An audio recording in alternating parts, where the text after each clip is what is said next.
So the original plan was I was going to look at Nostalgia Critic and his not very good list, but then I turned to Film Theory, which is a more okay essay, but has its own problems. Can the Film Theory boys save Tolkien and Peter Jackson? Gonna kill suspense. No, but let's give it a listen.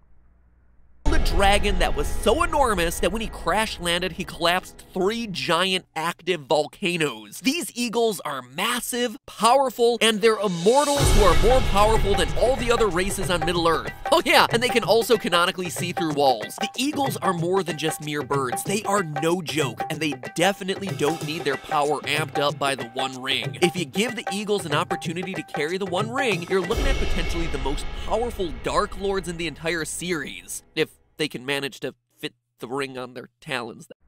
Well, there is a smidget of truth that yes, the further back you go, usually the older characters are more powerful.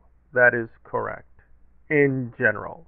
And this theory might have some weight, except for Tom Bombadil. We see explicitly Tom Bombadil in the books use the ring. The ring does not corrupt him, and he is one of the most powerful characters in the canon. This theory cannot be correct. So it is not that, oh, the eagles are very powerful, therefore they might be tempted. No, it would be the complete opposite. The further back you go, the more and more powerful. You don't need the ring. The ring is nothing to you. If you're that powerful, the ring is pathetic. You ended up creating a bigger mess for the canon if that's true. It's an interesting thought process, and they did put an effort in, but no, that's not the way it works. Again, we have to keep Tom Bombadil canonical because he is in the books. That's the way it goes, unfortunately. Film theory is basically wrong, but is there still an eagle plot dilemma? Yes, I think there is. And we want to be fair that even though the Jackson films are way more horrible in terms of this plot issue, Tolkien did get himself in a bit of trouble. Today I am delivering the definitive answer to the internet's favorite Lord of the Rings theory. Why didn't Frodo just ride the eagles to Mount Doom and drop the ring in? We all know they exist. We know they can pretty much go anywhere. We know they're friendly to the ring bearer's side, so why the heck didn't Team Ring just ride them to Mordor? Mordor. It's a little simplistic, but the basic gist is correct. I mean, right, we don't want the eagles to do everything. Some people speculate, well, what about the orcs have spears? The eagles are not invincible. No. I double-checked the books, and we are shown very explicitly the eagles thwart. The Nazgul are nothing to them, and the orcs are completely without will and power after the ring is destroyed. The best you can say is that Peter Jackson messed up the timing. In other words, if he explicitly showed the eagles coming in, but it seems that he kind of messed up the time slightly where the eagles come in simultaneous to the ring being destroyed. And it's not good. I mean, Tolkien makes it a lot worse with what he says, but I assume that basically the eagles, I assume theologically, are putting the humans and others to a test. The issue is if the ring will corrupt certain beings in Middle-earth.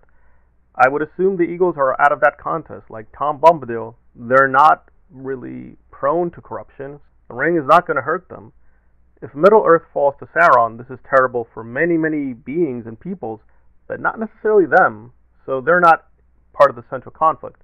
They're in the story, but theologically, the temptation of the ring will not harm them. It's kind of a mute question asking, well, why don't the eagles do more? They did a lot. They helped Gandalf. That's it. They only come in at the end because, again, they proved worthy of that help because they destroyed the ring. So the men of the West are saved and redeemed at the very, very end, and that's when the eagles will intervene. They won't intervene until they know for sure that they're worthy of that support. It's not a good answer. It's not. It's still, I think, a legitimate plot hole, and Tolkien's answers are just not very satisfying. He just says, listen, to me, the eagles are not taxi cabs.